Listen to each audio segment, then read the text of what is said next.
formalized, and people set into the skill sets that they're most familiar with or want to be in. Those would be the key do's, I think. There's obviously a ton of others, but these are just the ones that are coming into my head at the moment. I think a don't would be don't always rush the hiring process, especially if you're looking for co-founders. In many cases, people but it's a bit like the grass is green on the other side. Is people look at other startups, etc., and say, oh, we need a co-founder, we need a technical co-founder, we need a financial one, etc. So don't rush into it, and also don't you part with equity very early in order to get these co-founders. Sometimes a lot of work can be done yourself, and there's a point in time. But yeah, definitely don't rush it. And also don't make unrealistic promises when you're hiring people, because in many cases, and I've seen this quite a few times myself, is people who join the organization, especially early stage when you haven't got money, etc., there's a tendency to promise to get people on board, and in some cases that those promises aren't fulfilled, and yeah, things end up a bit bitter. I've even seen fights over code as to who owns the code because the person building the code wasn't paid or they weren't given what was promised. So yeah, unrealistic promises are not a good idea. And soft skills. So it's one thing making sure you got skilled people in terms of hard skills, but soft skills are very important, especially around communication, teamwork, etc. Especially nowadays because many people work remotely. And I wouldn't neglect the soft skills as well. That just helps improve and smooth things, especially at early stage. So the last thing you want is miscommunication and misunderstandings. So those are important, especially when you're even working with potential investors, you're doing pitches, etc. You need people in the team who can articulate themselves and have those soft skills. It just gives a bit more confidence to investors as well. Yeah, again, there's tons of don'ts, but yeah, those are the ones I would mention today. There's some good ones from both of you. Really appreciate that. Rightio, we now have a bit of time to go. So this is Startup Growth Q&A. If you're tuning in via Facebook or YouTube, please be aware that unfortunately we're unable to monitor your questions. So if you've got any questions on growing your business to the next stage, whether it's user, client, vendor, or partner acquisition, growth hacks, go-to-market, sales, marketing, advertising, branding, and all that jazz, you'd need to hop over to LinkedIn Live Audio. And the way to do that, well, there's two ways for us here now. You can either go to our website, startuptoscaleup.club, and look for today's conversation, which is Startup Growth Q&A 121, so 121, or just go to LinkedIn and search for Startup to Scale Up Club, and you'll find us live. It's the last post there. On the other hand, if you've got questions outside growth, please save them for the other rooms we do. Monday's talent, Tuesday's product and tech, Wednesday's growth, and Thursday's fundraising. They're all from 12 to 1 p.m. UK time, that is, and you may want to RSVP to any future rooms by going to our website, startuptoscaleup.club. Without further ado, we've got some questions that were sent in. I'm just hoping this isn't one of the questions we read last week, but this is from a VR stroke AR business. She's based in Bristol.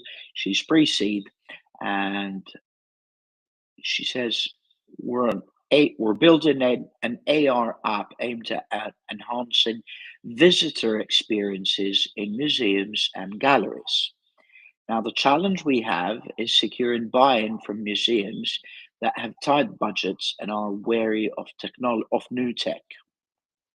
The question she now goes on to pose is, our augmented reality app enhances museum experiences, but we struggle to get museums to invest in it. What specific value propositions can we present to demonstrate the ROI of using our app? How can we build a pilot program that showcases its effectiveness and also encourages adoption, especially since we don't think we're quite ready to go public with the app yet? So I'll copy and paste this message and put it in the group message of the panelists here, just in case there's any difficulty in remembering because it's quite a long message. But again, so it's a VR AR app that they're trying to build, and she wants to know what specific value propositions can we present to demonstrate ROI for museums, that is, and also how can we build a pilot program that showcases the effectiveness of this app. Do you want to go first, Visar, and then we go to Jagdeep? Yeah, I think, like these types of questions, it's much better if they were present, because we can actually drill a little bit into the business, Absolutely. into the vision. But I think, like a general rule of thumb for stuff like this is kind of like a golden rule is show me, don't tell me type thing. So I think, it might be difficult to convince maybe a large museum of the values of augmented reality. Obviously, a lot of people will know what they are, and they're quite obvious.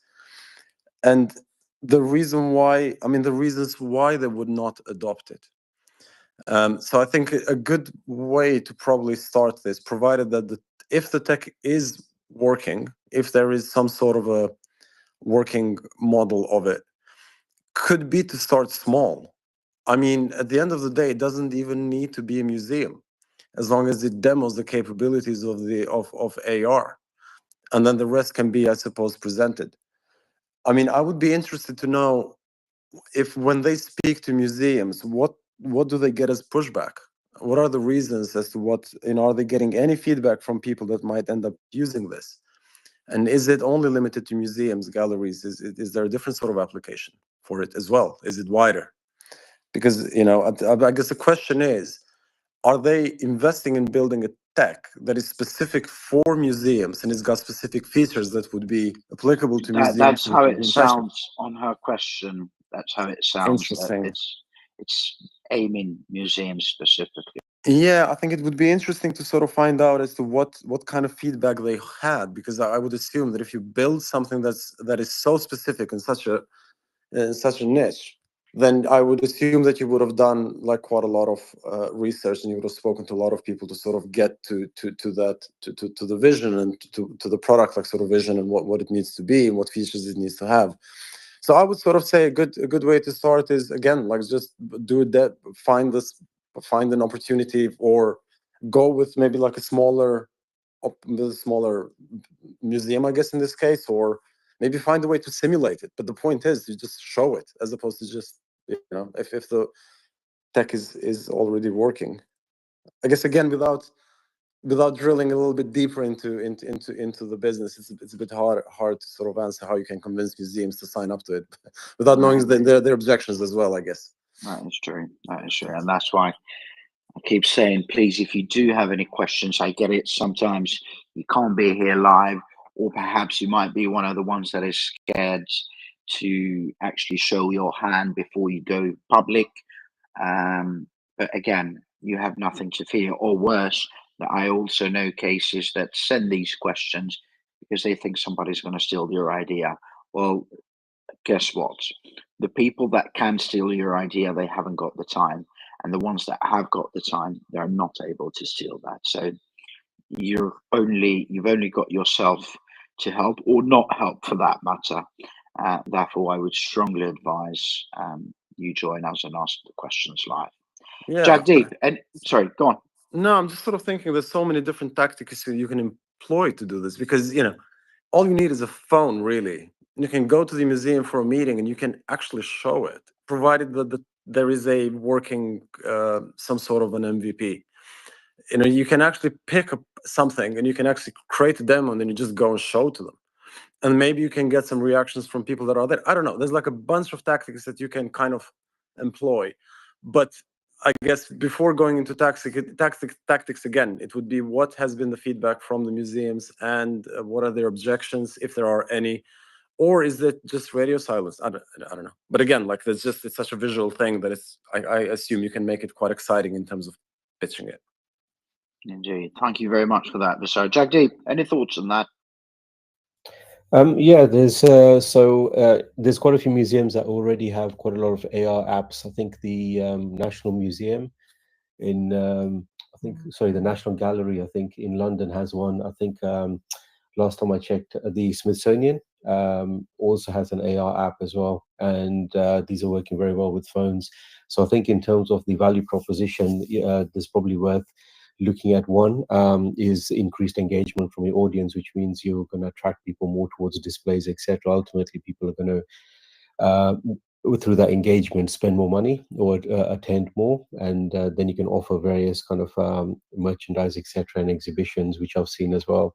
Another one is around educational enrichment. So rather than looking at static objects, paintings, statues, etc., you can actually make them very interactive, and that actually helps with the educational side. And this can be targeted towards kids, children, schools, etc., who actually have parties. Also, students of various historical or particular courses that are related to the museum.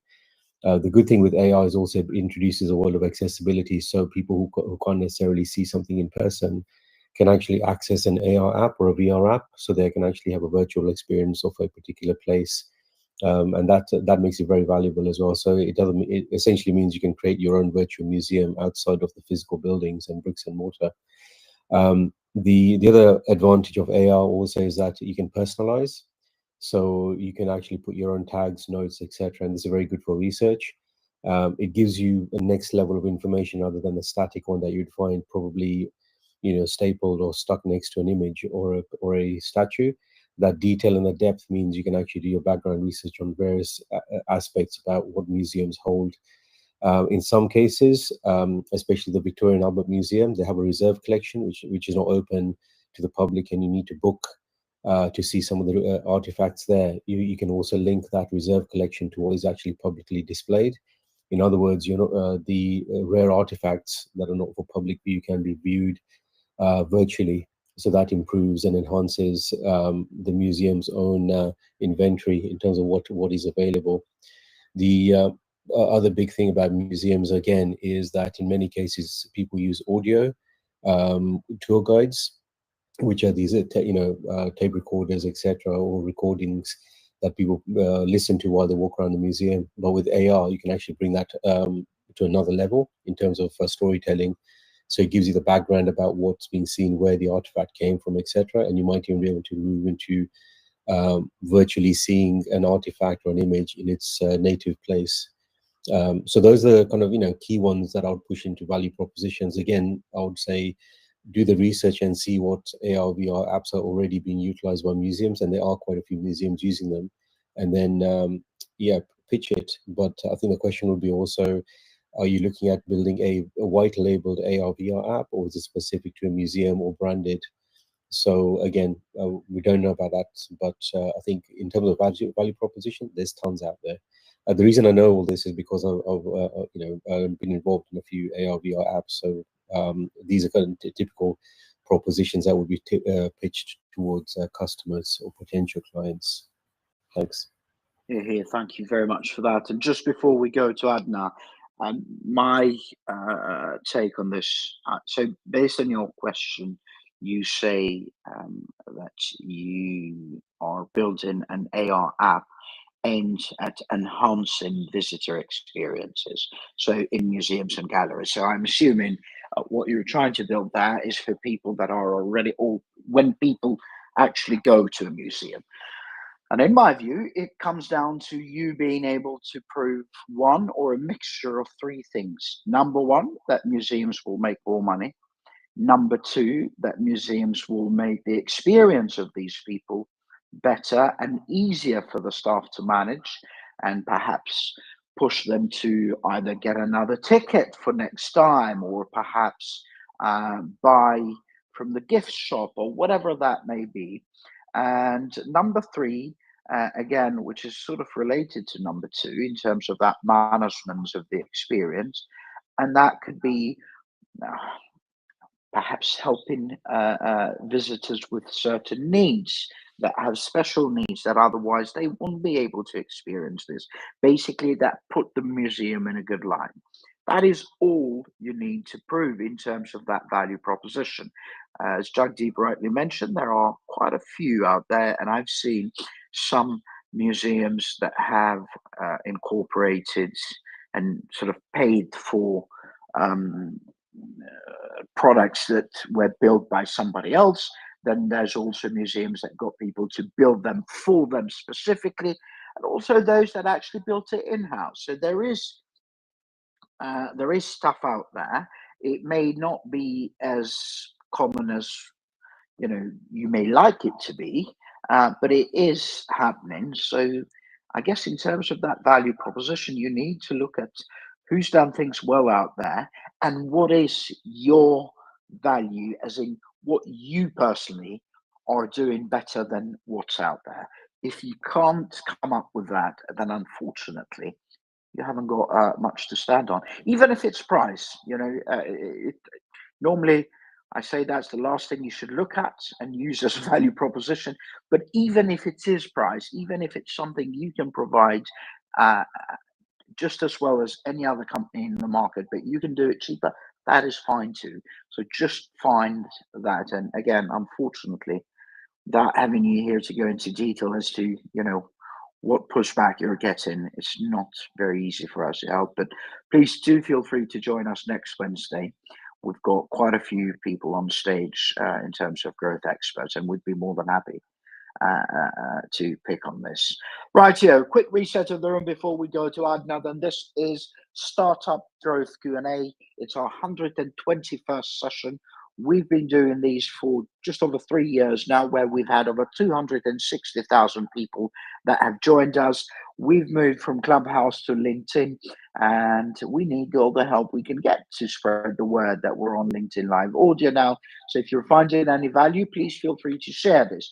For those of you that are tuning in via Facebook or YouTube, please be aware that unfortunately we're not able to monitor your questions there.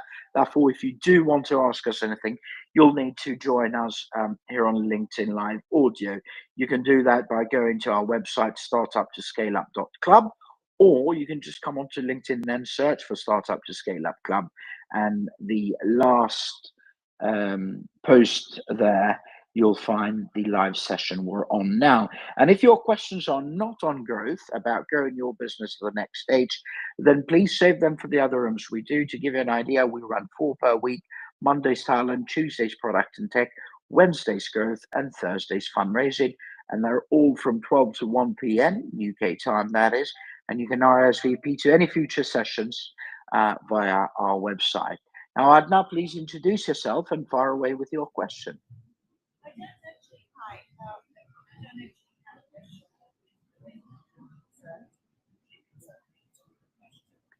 Adnan, unfortunately, we can't hear you, Adnan. So something wrong with your mic or headphones or something.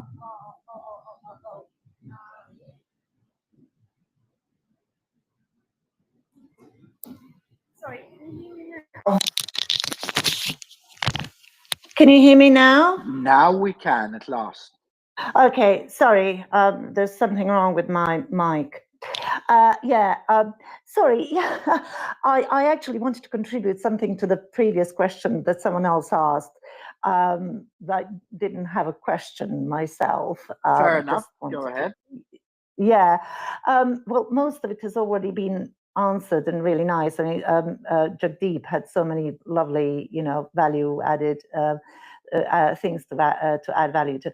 But I just wondered whether this person is pitching to the museums with an app, and I just wondered, would it be any kind of major copyright break if they just made an app and advertised it themselves, but it's an app to do with the museum?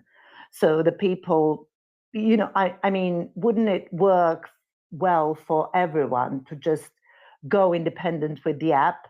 That would promote that would be an extra promotion for the museum as well, outside the museum.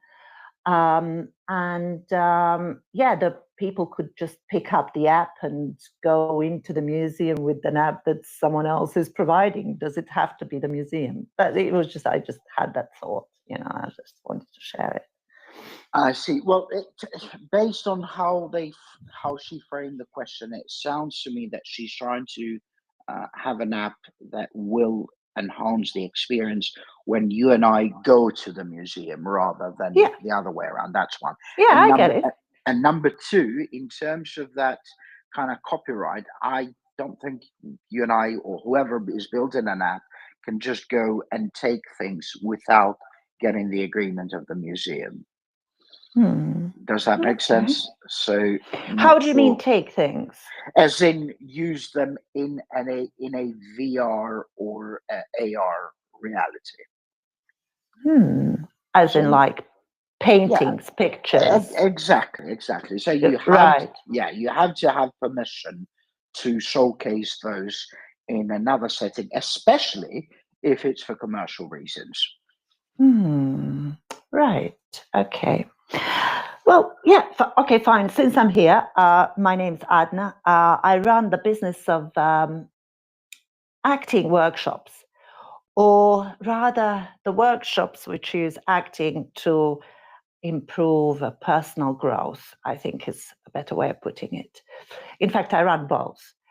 So I run workshops for actors and non-actors. There you go. Non-actors in that, people who don't even aspire to be actors. I just use acting skills to enhance life and personal and spiritual growth. And the 21st century skills, like soft skills that everyone is on about. And I've been doing it for a very long time, many years, and mostly for other people whom I tend to call bookers. And sometimes I would get the clients directly to myself, and I just want to step up with that business and make it into a real business and run it better, more properly, etc. Not be the only one who teaches. Do I have a question? Okay, well, you touched on something earlier on, like the hiring, that I have a question on everything, really. So let's start with hiring, because you started with that. So when I think of hiring other teachers, I think of hiring my friends, because those are the teachers I know well. I know how good they are. I know them. I've worked with them, etc. But I don't need just teachers. In fact, I need teachers the least. I need people like. Have you got money? Have you got money to pay them, 𝗦𝗫? No, of course I don't. There you go. So you've got all these expectations and all these tick boxes, but the first thing you don't have is money, clients, or a business. So what I would need to do if I were in that position, and believe me, I've been in that position plenty of times, and most of those times actually I've done things wrong. A couple luckily didn't go too badly.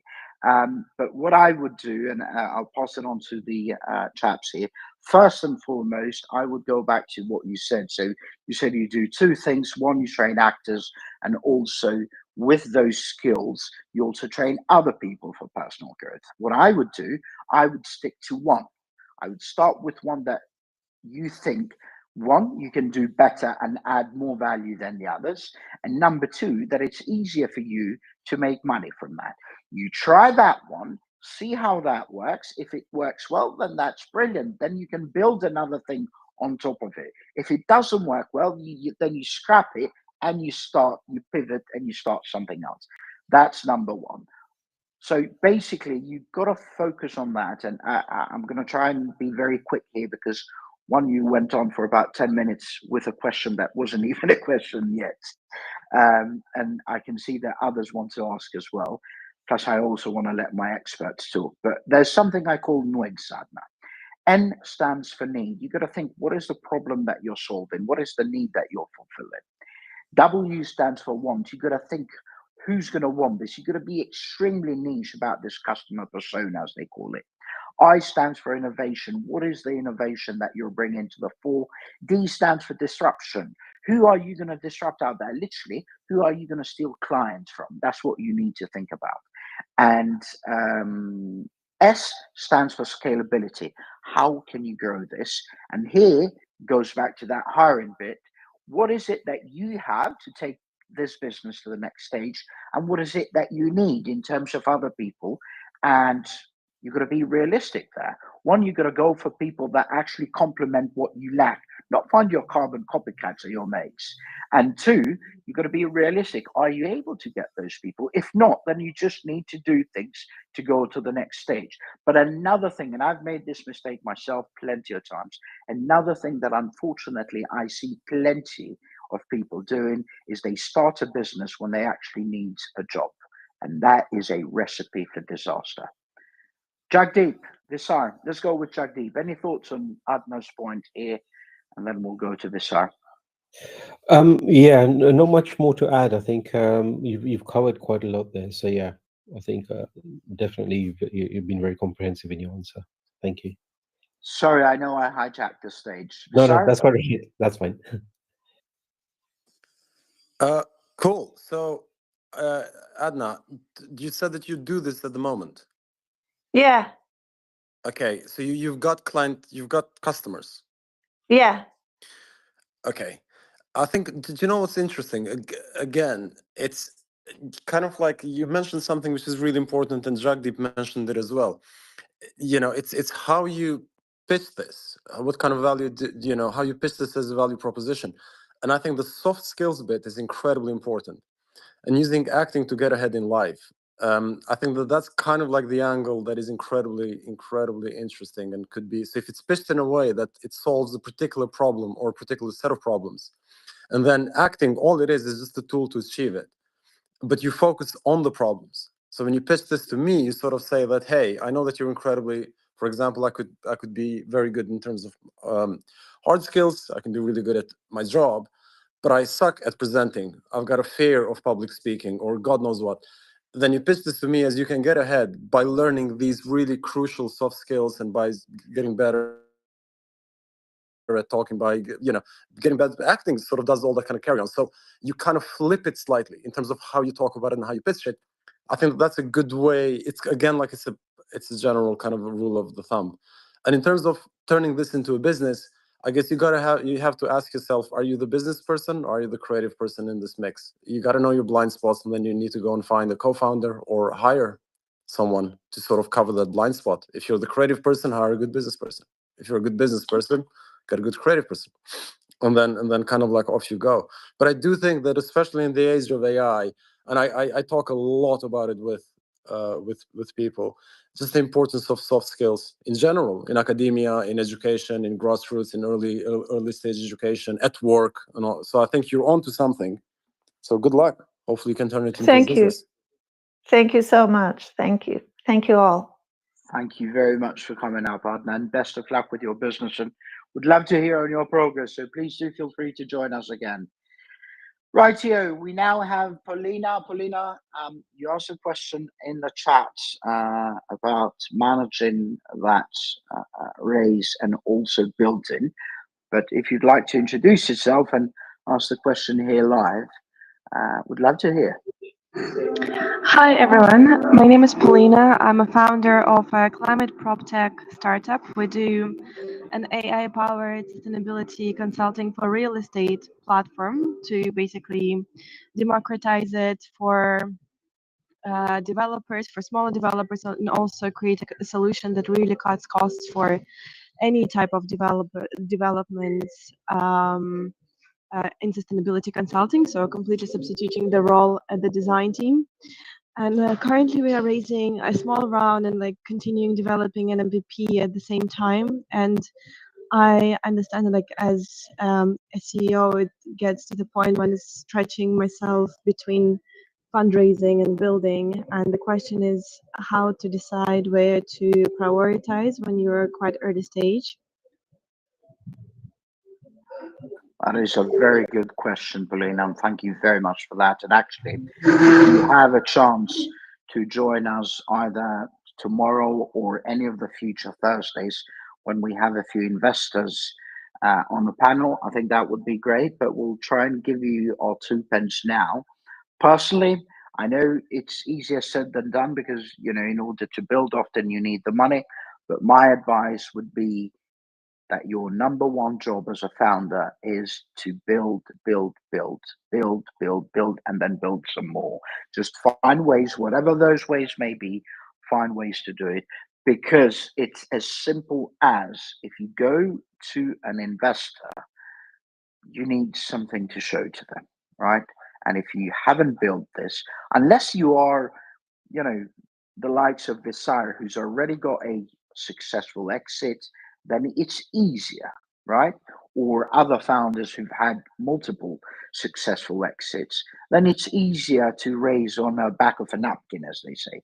But if you haven't got those, if you haven't got some massive track record, especially in this day and age, it's extremely difficult to raise. So my advice would be focus on building what you're building. But what you can do, and one of the earliest things I've learned about the investment world, is that if you ask an investor for money, you may get advice. But if you ask an investor for advice, at some point you may even get money. So I think if I were you, I would simultaneously do some investor outreach, but rather than say, I want to raise and can you give me the money, I would just connect with them on LinkedIn. And the ones that do connect, maybe send a message, explain what you're doing, and just say, look, I'm not ready for you now, but I would love to pick your brains in terms of what we're building, because I really believe you've got value to add in advice. And yes, most of them will say no because they're busy, but at least you plant the seeds out there. But let's hear now from Jagdeep and 𝗦𝘁. Let's go first to Jagdeep and then 𝗦𝘁, whatever advice they may have on this. Yeah, sure. So I think in terms of prioritization, it's an issue that is common to every startup organization, even scale-ups, in terms of what do you do, where do you focus on.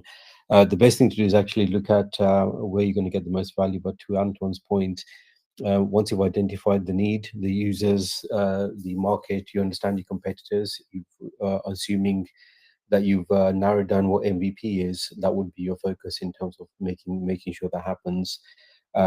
It's always better for investors to see something tangibly, especially in the world that you're in, because it's very competitive and it's a sector that's seeing a lot of growth in various regions. So I'll say as much as possible, create something tangible and make sure it has a purpose and a need you're fulfilling.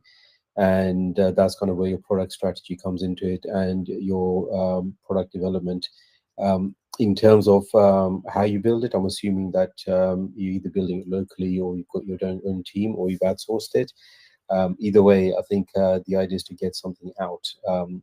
The question is, what does that look like? You may look at doing a POC with a small set of users. You may have an alpha, you may have a beta, depending on the nature of how much money you have. But as a CEO or a founder, you need to get something tangible built out.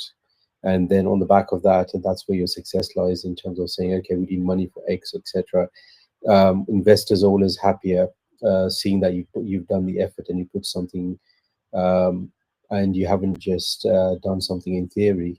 And the more tangible something is, the more likely you are to get people actually interested. You may want to look at even partnering with companies, and you may want to look at getting letters of intent from potential customers, etc. once you've got this product. But again, that's where the CEO and the founder can focus on prioritization. So I'd say early stage, very early stage, yeah, build something, and then on the back of that, you can start looking at other areas of interest. Thank you very much, Jagdeep. 𝗦𝘁, any thoughts on this? I think you guys covered this really well. But Paulina, just so I can kind of understand, have you raised any money?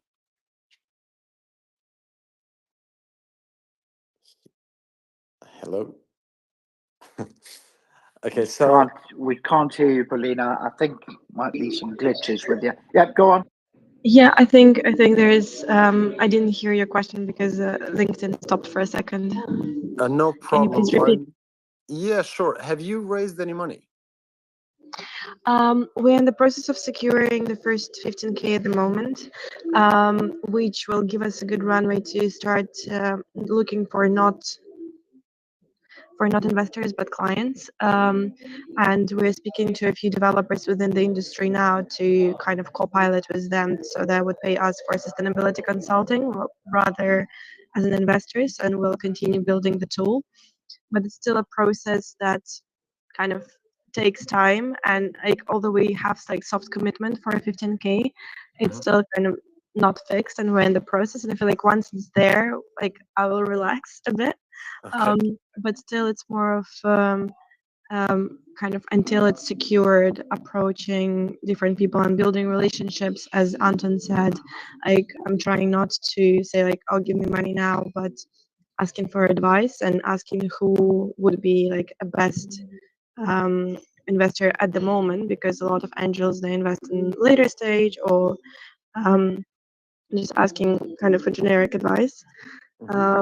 But yeah, I still find this balance a bit hard. Okay, cool. So now that clarifies the funding part. That does make sense, and that is golden advice from Anton. Actually, seek advice, and you might actually end up getting funding, investment. And in terms of the product, have you, just to understand? So this is a product, right, which is meant to replace large teams. It's meant for like real estate developers at the design stage of their product, of the building, because they hire like architects, engineers, and then they hire a sustainability consultant like who I was to advise them on the best sustainability approach and how to comply with governmental regulations as well. Okay, interesting. And how far along are you in building this? I mean, are you close to an MVP? And apologies if you've already covered this, but I'm just... We're like a third way through an MVP, and now we're cutting an MVP so that we can already approach smaller developers, kind of simplifying it as much as we can so that we can release it and pilot it with smaller projects and have something to show for investors. But saying that, it means we are cutting the main like differentiator from our competitors, which is an AI empowered advisor. And we're now concentrating on traditional ML, which would standardize and make sustainability recording and compliance just very simple for everyone. Interesting. Okay. And so you're speaking to a few developers, and I suppose one piece of advice, or I guess a question would be, how targeted have you been with who you're speaking to? Can you please repeat? LinkedIn keeps dropping. Yeah, sure. How targeted were you in terms of who you approached? Like, so why did you pick these particular people to sort of approach and pitch your product? These are the people that I used to work with. So this is developers that I know for a few years, and I know that they had problems with sustainability advisory as they couldn't afford hiring good sustainability consultants, and a lot of times cut down costs on our work because that it just didn't fit the budget of the project. But it actually then brought them to the situation when they still had to come back and ask for our advice quite late stage, and it costed them more. So I'm speaking to developers which know me personally and their projects. I mean, a piece of advice I would have, cool, okay, that does make sense. Since it's around sustainability, and obviously that is incredibly important to a lot of people, but especially some very successful people. So if you go and find, in terms of, again, maybe just seeking advice, finding someone which is, I suppose, either a founder or in a high position or an actual person that is successful in that particular space, that cares a lot about sustainability, that talks a lot about sustainability, then it could be quite a compelling pitch, and people like that tend to open doors. So I think that could be a good way to sort of get some advice and potentially land funding and potentially get a mentor. That's actually a really good advice. Thank you. I'll try to approach them, because sometimes I just feel like we're not ready for them, but maybe it actually would be a good time. No, because they can help you shape the product. That could be the idea. So I think Mhm. there's no such thing. You're not selling them anything. and I think it's rarely been a case where I've asked someone for help or advice and I didn't get it, to be honest, in my career. So yeah, sometimes you'll get a no or you'll get blanked, but there's a lot of people that are willing to help, especially on subjects like sustainability and the future of the planet and anything and everything in between. People that care deeply about stuff like this, and I think you've got a compelling pitch.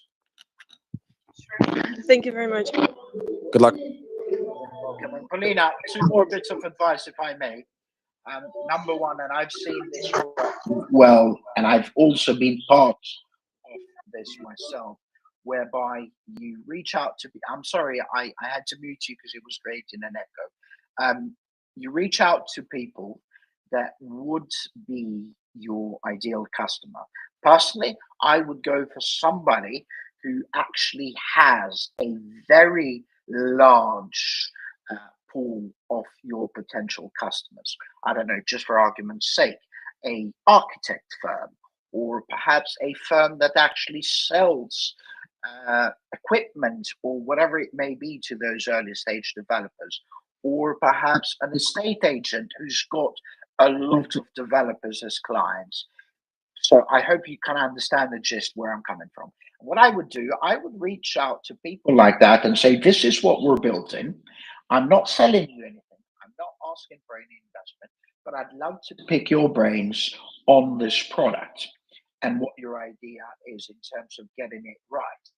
You have a conversation with these people, and what tends to happen here is, one, they'll, the ones that will agree to talk, they'll give you some brilliant ideas on how to get this right.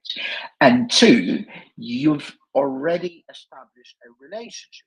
What you can then do after a certain time, if you have implemented any of their suggestions, you can actually go back to them and say, all right, well, thank you very much for your help back in October or November, 𝗏 or Jagdeep. I've now built this to this stage, and actually, I would love to find a way for you to perhaps use it and give it a try for free, or try it with some of your clients. Or this is where we are now, and now we need to move to the next stage. Is this something we can do to help your clients and you pay us, or would you be willing to invest?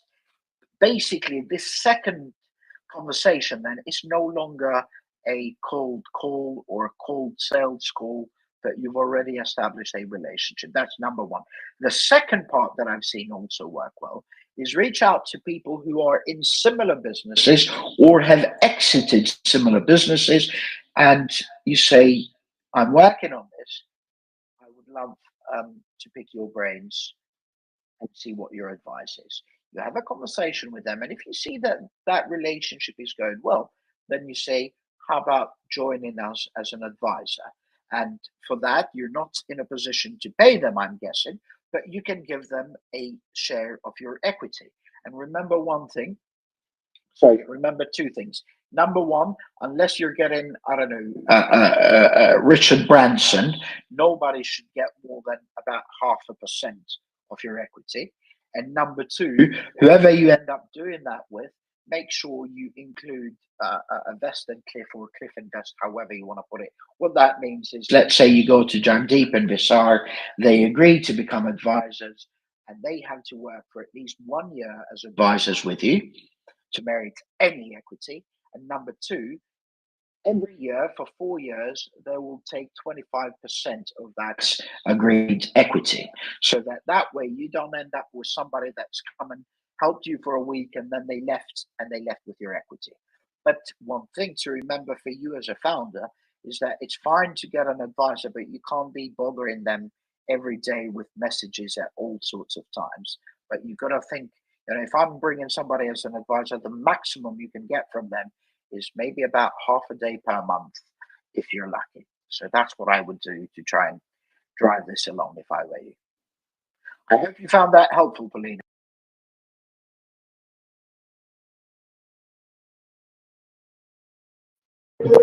Thank you very much for all of your advice. Super valuable. Very much for joining us, and please do feel free to join us again. We'd love to hear on your progress, or if you've got other questions. We've got 5 minutes to go, so I'm not sure we've got time to take any more questions unless 𝗤𝗏 and Jagdeep have got a few minutes. We can go to another question that was sent in to us. What do you want to do, fellas? Or shall we wrap this? Unfortunately, I've got a hard stop at 1 o'clock. That is totally fine. How about some parting words? Since you've got to go, Jagdeep, go ahead. What you've got for us today? Yeah, sure. So I think just based upon the conversation today, I would say don't be scared to get advice, guidance, etc., and always bounce ideas off experts in terms of what you want to do. There's a ton of people out there who've been there, done it, but what I would advise is get the advice from people who've actually had the scars and not people who just based on theory. Again, that's speaking from personal experience as well. So that's my kind of 2 pence worth. Thank you. Here, that is some golden pence. Thank you very much for that, Jagdeep. 𝗏𝗏, any parting words for us today? I think just to bounce to what Jagdeep said, you know, that's a lot of people are, you know, like it's important to get advice. A lot of people maybe sometimes are too shy, or in some cases they're kind of don't want to share their idea out of fear that someone else is going to do it. And the 99.99% of the cases that never ever happens. But the one thing I would say when asking for advice, people tend to go to domain experts, people that only have experience in those particular areas. While that is obviously incredibly valuable and that needs to happen, it's important to gain different perspectives, you know, because it helps with lateral thinking, and it could potentially give you ideas that will give you like a point of difference, will give you some distinction in the market. So I suppose approaching a creative, having a creative approach to how you sort of think and how you get advice, I think it's quite important. So yeah, get advice from as many people as possible, as many diverse people as possible, to get a lot of perspectives, and you might end up with something unique. That's brilliant. Thank you very much for that, 𝗏𝗏. And that is precisely the point why I try to seek to have, 2, 3, perhaps a bit more, but I always try to have at least 2 or 3 people in our panel so that the founders here can get different approaches and different advices. Well, thank you very much to all of you for tuning in today. Those of you that tuned in via Facebook or YouTube, and of course the ones that joined us live here on LinkedIn. Huge thanks to 𝗏𝗏 and Paulina that came up and asked questions on stage, and those of you that also sent in questions, although that's always a bit trickier for us to give our best answers. Nevertheless, this has been Startup Growth Q&A. It was our 121st session. If you've got any questions on growth, please feel free to join us next week, same time. By the way, just a quick reminder, we run 4 regular rooms per week: Mondays talent, Tuesdays product and tech, Wednesdays growth, and Thursdays fundraising. And they're all from 12 to 1 p.m. UK time. You can RSVP to any of them if you go on to startuptoscaleup.club. As far as my parting words are concerned, just remember the startup journey can be both challenging but also quite exciting. So try to have some fun in the meantime and be kind to yourself and everyone else for that matter too. Otherwise, see you tomorrow for Startup Fundraising Q&A. Have a great day and God bless you all. Bye-bye for now. Thanks again, 𝗏𝗏 and Jagdeep. Thanks, Anton. Bye.